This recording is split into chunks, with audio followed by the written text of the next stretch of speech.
Hi everyone, I'm Sarah with PRAVANA, and today we're going to talk about setting the tone for your next Vivids application. To lift my mannequin, I'm going to be using Pure Light Ultra Lightener, which is one of my favorites, and 30 Volume Developer. And we want to make sure that we are lifting to the correct level so that we can tone and get the best Vivids possible. So if you're confused of where you should be lifting to, if you check the front of the box here, it will give you the level that you need.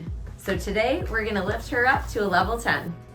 So now that we have our mannequin all shampooed out, it's time to start the process of setting the tone for our Vivids. Today I'm using Smoky Silver and Zero Lift Developer to set the tone for our silver Vivids. I'm gonna use this formula root to end, starting underneath and working my way quickly throughout the whole head and letting it process for a full 5 minutes to really set that tone. So I wanted to show you what it looks like before we rinse out the toner.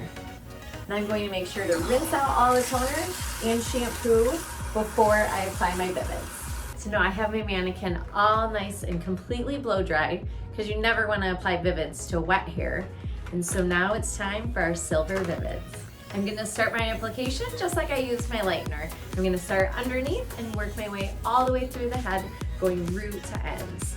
I'm going to make sure to take sections small enough so that the Vivids go straight right through, and about every 3 inches I'm going to add more color to my brush as I move my way from the scalp towards her ends.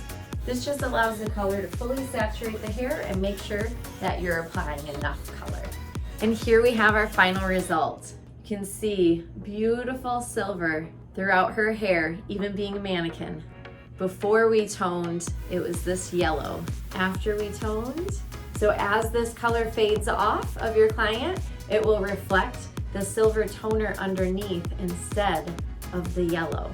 So today we set the tone using silver Vivids, but if you are using a different shade, there's lots of different express tones that can help with that. If you're doing a violet shade, there's violet. Or if you're gonna be using blue, you wanna get all of those yellow tones out first so that you don't fade green. And so you can use the violet toner for that too. Another quick tip to help your Vivids stay even longer is that before you use express tones, using the Silk Degrees Prep and Treat, it's a 5-minute conditioning treatment right at the bowl. It will give you more longevity to your color, also make it soft and shiny, and it helps to even out the porosity of the hair so you would have an even surface before you tone and then apply your Vivids.